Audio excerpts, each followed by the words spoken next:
Hello friends, welcome to my channel Englishpedia চ্যানেলে তোমাদের সকলকে স্বাগত জানাই, যেখানে তোমরা শেখো English language and literature through Bengali. So আজকের টপিক ক্লজের উপর আমরা অলরেডি একটা ভিডিও পাবলিশ করেছি। তো যারা এখনও পার্ট 1 দেখোনি, নিচে ডেসক্রিপশন বক্সে ক্লিক করে সেই পার্ট 1 দেখতে পারো, বা উপরে যে আই বাটনটা দেখতে পাচ্ছ সেখানেও পার্ট 1 দেখতে পারো। তো চলো শুরু করা যাক। তো প্রথমে আরেকবার জেনে নেব যে ক্লজ বলতে কী বোঝায়। দেখো, আমি একটা সহজ উদাহরণ দিই। যদি আমি বলি ইন দ্য ক্লাস আর বললাম I am in the class, দুটোর মধ্যে পার্থক্য কী? প্রথমে আমি যখন বললাম ইন দ্য ক্লাস, তখন আমরা বুঝতে পারলাম হ্যাঁ ক্লাসে কি, আর কিছু বুঝতে পারলাম না। বাট পরে আমরা যখন বলছি I am in the class, তখন বিষয়টা আমাদের কাছে পরিষ্কার হচ্ছে যে আমি ক্লাসের মধ্যে বা আমি ক্লাসের মধ্যে আছি। তো এই ক্ষেত্রে আমরা দেখতে পেলাম ইন দ্য ক্লাস যেটা সব বলেছি সেটা হচ্ছে শব্দগুচ্ছ বা এটাকে বলা হয় ফ্রেজ। কিন্তু I am in the class, এই যে গোটাটার সেন্টেন্স পেলাম, এটা কিন্তু একটা ক্লজ। আর ক্লজ আর সেন্টেন্সের মধ্যে মূল পার্থক্য কী? ক্লজ নিয়ে কিন্তু সেন্টেন্স গঠিত হয়, আবার একটা ক্লজ একটা সেন্টেন্স হতে পারে। তো এই পুরো ডিটেলস আমরা এই ভিডিওতে আলোচনা করব, বিশেষ করে নাউন ক্লজ নিয়ে আজকে এই ভিডিও হতে চলেছে। তো প্রথমেই দেখা যাক। দেখো, ক্লজকে আমরা যেভাবে ভাগ করেছি, প্রথমে দেখব যে মেইন ক্লজ আর সাবঅর্ডিনেট ক্লজ। এবার মেন ক্লজকে ইন্ডিপেন্ডেন্ট ক্লজও বলা হয়, আবার সাবঅর্ডিনেটকে ডিপেন্ডেন্ট বলা হয়। এবার একটা সেন্টেন্স যখনই থাকবে তখনই আমাদের বেছে নিতে হবে যে মেইন ক্লজ আর সাবঅর্ডিনেট ক্লজ বা ইন্ডিপেন্ডেন্ট ক্লজ বা ডিপেন্ডেন্ট ক্লজ, এটাকে আমরা বেছে নেব। তারপরে আমরা এই জিনিসগুলোতে অগ্রসর হবো, অর্থাৎ কোনটা নাউন ক্লজ, কোনটা অ্যাডজেক্টিভ ক্লজ বা কোনটা অ্যাডভার্ব ক্লজ। সো এই সেন্টেন্সটা দেখো তোমরা, আমরা আগে প্রথমে সাবঅর্ডিনেট বা ডিপেন্ডেন্ট ক্লজকে ভাগ করলাম এই তিনটে ফরম্যাটে, মানে তিনটে পোর্শনে ভাগ করলাম। এবং এই তিনটে পোর্শনকে ভাগ করা, দেখো আমি যদি এই সেন্টেন্সটা বলি, দেখো দ্যাট হি ইজ অনেস্ট, যে হয় সৎ, তাহলে এই নিয়ে আমি যদি কাউকে বলি যে হয় সৎ, তাহলে আমরা কিছুই বুঝি না, তাহলে নিশ্চয়ই এটা ক্লজ। তাহলে যেটা অর্ধেক সেন্স বা কিছুটা আমাদের অর্থ বোধ দেয় কিন্তু সম্পূর্ণ দেয় না, সেটা কিন্তু আমাদের ক্লজ বলি। এবার এই ক্লজটাকে ধরো আমি এটাকে সেন্টেন্সে পরিণত করব। সেটা কিভাবে? দেখো, I know that he is honest. এবার বাক্যটা দেখো সম্পূর্ণ হলো, আমি জানি যে সে হয় সৎ। তাহলে এই অংশটা হলো একটা অংশ, পরেরটা হলো আর একটা অংশ। তাহলে এটা আমরা অলরেডি জেনেছি যে এটা হচ্ছে ক্লজ, আর এটাও ক্লজ। আচ্ছা, ক্লজের আরেকটা বিষয়বস্তু কি? অলওয়েজ ভার্ব থাকবে। হ্যাঁ, আমি যদি বলি ইন দ্য ক্লাস, যদি বলি আগে একটা উদাহরণ দিয়েছিলাম যে ইন দ্য ক্লাস, তাহলে ইন দ্য ক্লাসে দেখো কোনো ভার্ব নেই, তাহলে একটা ফ্রেজ। কিন্তু এখানে দেখো দ্যাট হি ইজ অনেস্ট, এটা ভার্ব, এই ইজটা ভার্ব আর এখানটা নোটা ভার্ব, তাহলে এখানে দুটোই ক্লজ, এখানে কোনো ফ্রেজের গল্প নেই। তো এইখানটা এটা একটা ক্লজ, এটা একটা ক্লজ। এবার বিষয় হলো কোনটা মেন ক্লজ আর কোনটা সাবঅর্ডিনেট ক্লজ। তো মেন ক্লজ কী করে বুঝবো? দেখো, যেখানে অর্থ সম্পূর্ণ হচ্ছে সেটা হচ্ছে মেন ক্লজ। এবার আমি যদি বলি, ধরো আই নো, আমি জানি, ঠিক আছে, কোনো অসুবিধা নেই, আমরা বলতেই পারি আমি জানি। কিন্তু দ্যাট হি ইজ অনেস্ট যদি আমি কাউকে গিয়ে বলি যে হয় সৎ, তাহলে সেই ক্ষেত্রে কিন্তু আমরা বুঝতে পারছি এটা কোনো সেন্স বিয়ার করছে না, অর্থ বুঝতে পারছি না। সেই জন্য এটা হচ্ছে একটা আমরা বলবো ডিপেন্ডেন্ট ক্লজ। তাহলে ডিপেন্ডেন্ট কেন বলবো? কারণ এর যে অস্তিত্বটা এটার উপর নির্ভর করছে। তো সেই জন্য আমরা বলবো এটাকে ডিপেন্ডেন্ট ক্লজ আর সাবঅর্ডিনেট ক্লজ, ঠিক আছে। তারপরে দেখো অ্যাডজেক্টিভ ক্লজ দেওয়া আছে হু ইজ অনেস্ট, যে হয় সৎ।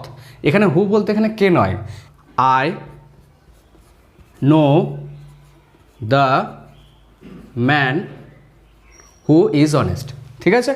তাহলে এই পোর্শনটা ছিল শুধুমাত্র একটা ক্লজ। এবার এটাকে আমরা করে দিলাম একটা বাক্যের সাথে জয়েন করে দিলাম। দেখো একটা শব্দ লিখে I know the man who is honest, তাহলে এই পোর্শনটা হচ্ছে আমার মেন ক্লজ, আর হু ইজ দ্য অনেস্ট হচ্ছে সাবঅর্ডিনেট ক্লজ। এবার প্রশ্ন আসবে এটা অ্যাডজেক্টিভ ক্লজ না নাউন ক্লজ। সেটা আমরা এই অ্যাডজেক্টিভ ক্লজ আর অ্যাডভার্ব ক্লজ নিয়ে আমরা অন্য একটা ভিডিওতে আবার আলোচনা করব। আজকের বিষয় হচ্ছে নাউন ক্লজ। তারপরটা দেখো অ্যাডভার্ব ক্লজ আমরা কীভাবে বুঝতে পারবো? অ্যাজ হি ওয়াজ ইল, যেহেতু সে অসুস্থ। আমরা যদি এইটুকু বলে কিছুই বুঝি না, বাট যদি বলি যেহেতু সে অসুস্থ, হি ওয়াজ অ্যাবসেন্ট, সে ছিল অ্যাবসেন্ট, সেই জন্য সে অ্যাবসেন্ট ছিল, অনুপস্থিত ছিল। তাহলে এই পোর্শনটা হচ্ছে সাবঅর্ডিনেট ক্লজ আর এটা মেইন ক্লজ।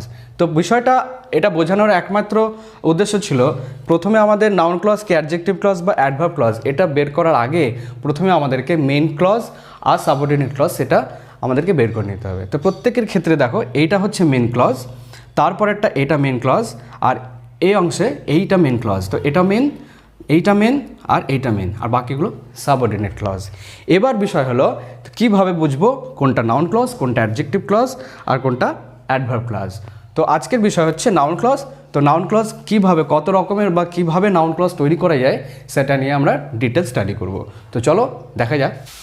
সো বন্ধুরা, এবার দেখে নেব একটা নাউন ক্লজ কোন পজিশনে থাকলে বা কোন কোন শর্ত থাকলে সেটাকে নাউন ক্লজ বলবো। দেখো একটা সেন্টেন্সটা, I know that he is honest, এটা, আর everybody knows how he did it. তাহলে এইভাবে এই দুটো সেন্টেন্সটা নাউন ক্লজ। এবার বুঝবো কী করে নাউন ক্লজ। তো আমরা বললাম যে প্রথমে এটাকে নাউন ক্লজ করার আগে সাবঅর্ডিনেট ক্লজ আর মেন ক্লজ এটা ভাগ করে নিতে হবে। তো প্রথমটা দেখো, এটা হচ্ছে মেন ক্লজ আর এই পোর্শনটা হচ্ছে সাবঅর্ডিনেট ক্লজ। এবার প্রশ্ন যাচ্ছে এটা কোন ক্লজ, অ্যাডজেক্টিভ ক্লজ না নাউন ক্লজ না অ্যাডভার্ব ক্লজ। তো এইটাই নিয়ে আজকে আমরা আলোচনা করবো, নাউন ক্লজের বিষয়টা নিয়ে। দেখো নাউন বলতে আমরা কি বুঝি, কোনো ব্যক্তি, বস্তু, স্থান এই ইত্যাদি শব্দ দ্বারা যে শব্দ এই জিনিসগুলো বুঝে থাকে তা আমরা তাকে নাউন বুঝিয়ে থাকি, তাই তো। তো একটা জিনিস এইখানে লক্ষ্য রাখতে হবে, তোমাকে একটা উদাহরণ দিই তোমাদের। দেখো ধরো এখানে আমি লিখলাম যে হি টিচেস আস ইংলিশ, তাই তো। তো এই সেন্টেন্সটা লেখার পর আমরা দেখলাম ভার্বকে সবসময় প্রশ্ন করতে হবে যে সে আমাদেরকে কি পড়ান, সে আমাদেরকে ইংলিশ পড়ান, কাদেরকে, আমাদেরকে। তাহলে এখানে দুটো অবজেক্ট পেলাম। দেখো অবজেক্ট আমাদেরকে বের করতে হবে, কি পড়ান, ইংলিশ পড়ান, আর আমাদেরকে বলতে কাকে পড়ান, আমাদেরকে। তাহলে এখানেও একটা অবজেক্ট পেলাম। তাহলে এই দুটো জিনিস আমরা দেখতে পাচ্ছি, নাউন একটা প্রোনাউন, বাট এই দুটোই কিন্তু অবজেক্ট। তো আমাকে অবজেক্ট খুঁজতে হবে, মানে কী দিয়ে বা কাকে দিয়ে যদি আমি প্রশ্ন করি তাহলে কিন্তু আমি নাউন ক্লজ সহজেই বুঝতে পারবো।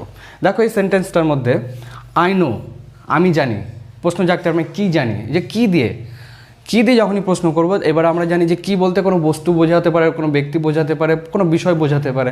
তো ওই বিষয়টাকেই আমরা এটাকে বলবো নাউন। তাহলে এই গোটাটাই কিন্তু নাউন, বাট এই শব্দটা কিন্তু নাউন ক্লজ, মানে পুরো যে শব্দগুচ্ছ এটা নাউন ক্লজ, কারণ এটা ক্লজ আকারে রয়েছে।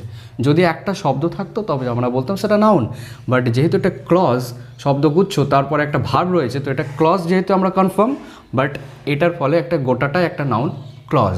আমি জানি যে সে অসৎ, প্রশ্ন কী করবো, আমি কি জানি, তা প্রশ্ন আসছে দ্যাট হি ইজ অনেস্ট। তো এইভাবে আমি যদি কী দিয়ে প্রশ্ন করি, যদি উত্তর পেয়ে যাই তবেই তো সেটাকে, এইভাবে যদি আমরা ক্রিয়াকে বা ভার্বকে কী দিয়ে প্রশ্ন করি তাহলে যদি উত্তর পাই তবে সেটা নাউন ক্লজ। এটা একটা ফর্মুলা, খুব ভালো একটা ফর্মুলা, এটা মনে রাখার বিষয়। তারপরে দেখো এভরিবডি নোজ, প্রত্যেকে জানে, কি জানে, যে হাউ হি ডিড ইট, সে এটা কিভাবে করলো। তাহলে এটাও নাউন ক্লজ। তাহলে ক্রিয়াকে বা ভার্বকে কী দিয়ে প্রশ্ন করলে যদি উত্তর পাওয়া যায় তবে সেটাই নাউন ক্লজ। ঠিক আছে, এই হলো একটা বিষয়। 2 নম্বর বিষয় দেখো। সো বন্ধুরা, এবার দেখে নেব সাবজেক্ট অফ এ ভার্ব, অর্থাৎ নাউন ক্লজটি ভার্বের সাবজেক্ট পজিশনে থাকবে। দেখো এখানটায় that he is honest is none to me. তো এখানে মেন ভার্ব কোনটা, এখানে মেন ভার্ব হচ্ছে এই ইজ, তাহলে এটা ভার্ব। এবারে সাবজেক্ট কোনটা, ভার্বের বাঁ দিকে যা কিছু থাকবে মেন ভার্বে সেটা সাবজেক্ট। তাহলে এটা গোটাটাই সাবজেক্ট, তাই তো। বাট এইখানটায় দেখো এই সাবজেক্ট আর এই অংশটার মধ্যে আমরা দেখতে পাচ্ছি এটা সাবজেক্ট পজিশনে রয়েছে। এবার দেখো এইটুকুর মধ্যে আমরা দেখতে পাচ্ছি হি ইজ অনেস্ট, এটা মেন ক্লজ, আর সাবঅর্ডিনেট ক্লজ হবে that is none to me. তো এই অংশটা হবে that is none to me subordinate clause, আর হি ইজ অনেস্ট এটা মেন ক্লজ।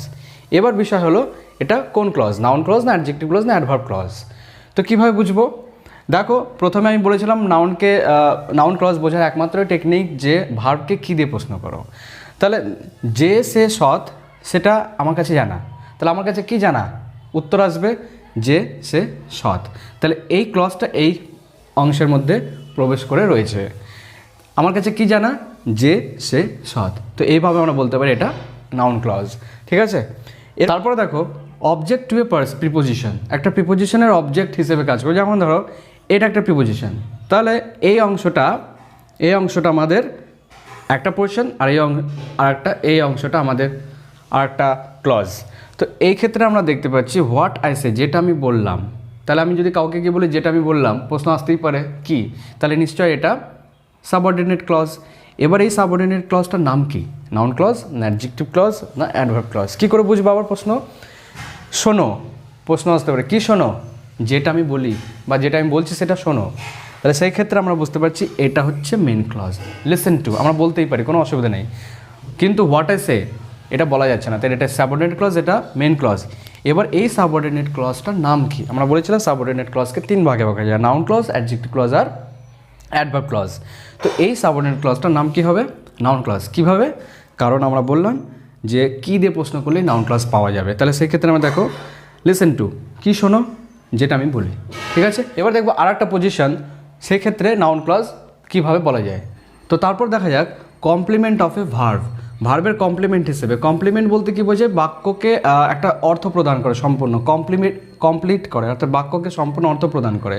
তো এই ক্ষেত্রে দেখো লাইফ ইজ, জীবন হয়, জীবন কী হয়? তো সেক্ষেত্রে একটা কমপ্লিমেন্ট একটা সম্পূর্ণ করবো, এটা না থাকলে এটা অসম্পূর্ণ। তো সেই ক্ষেত্রে আমরা বলছি life is what we make it. জীবন হচ্ছে সেটা যেটা আমরা তৈরি করি, ঠিক আছে। তাহলে এই ক্ষেত্রে হোয়াটের এই শব্দটা কিন্তু কি নয়, এখানে অর্থ হবে সেটা বা যেটা, ঠিক আছে। তো এই ক্ষেত্রে আমরা বলছি লাইফ ইজ, জীবন হচ্ছে সেটা যেটা আমরা তৈরি করি। তো এই অংশটাই হচ্ছে সাবঅর্ডিনেট ক্লজ। তাহলে এক কথায় অর্থ বলবো কোন ক্লজ? Noun clause. কীভাবে? জীবন কি? জীবন হচ্ছে সেটা যেটা আমরা তৈরি করি। আবার প্রশ্ন করলাম কি দিয়ে, তো এভাবে আমরা বলতে পারছি এটাও নাউন ক্লজ। পরেরটা দেখো, the boy becomes what he wanted in life. সে ছেলেটা যা চেয়েছিল সে পেয়েছে। তাহলে ছেলেটা কী চেয়েছিল? এই অংশটা, what he wanted in life, যা সে চেয়েছিল সে সেটা হয়েছে। তো এই অংশটা আমরা দেখতে পাচ্ছি এটা হচ্ছে মেন ক্লজ, আর এই অংশটা সাবঅর্ডিনেট ক্লজ। কেন? কারণ আমি যদি আবার প্রশ্ন করি যে ছেলেটা কি হয়েছিল, ছেলেটা হয়েছিল সেটা যেটা সে চেয়েছিল, তো এটা হবে সেটা আর যেটা। তো এইভাবে আমরা বলতে পারি হোয়াটের এখানে অর্থ, the boy becomes what he wanted in life. তো এই সম্পূর্ণভাবে আমরা দেখলাম যে একটা নাউন ক্লজ কোন কোন পজিশনে থাকতে পারে। আর একটা রয়েছে, তো সেটা একটা দেখা যাক। সো ফ্রেন্ডস, লাস্ট পয়েন্টটা দেখা যাক, ইন্ট্রোডাক্টরি ইটের ব্যবহারের মাধ্যমে কীভাবে আমরা নাউন ক্লজ করবো। দেখো, it is true that he is honest, ঠিক আছে। তো এই ইট ইজ ট্রুতে ইট দিয়ে আমরা এটা শুরু করছি, তার মানে ইন্ট্রোডাক্টরি ইটের ব্যবহার। এবার দেখো ড্যাট থেকে আর অনেস্ট পর্যন্ত এটা সাবঅর্ডিনেট ক্লজ, কারণ ইহা সত্য। কি সত্য? যে সে সৎ।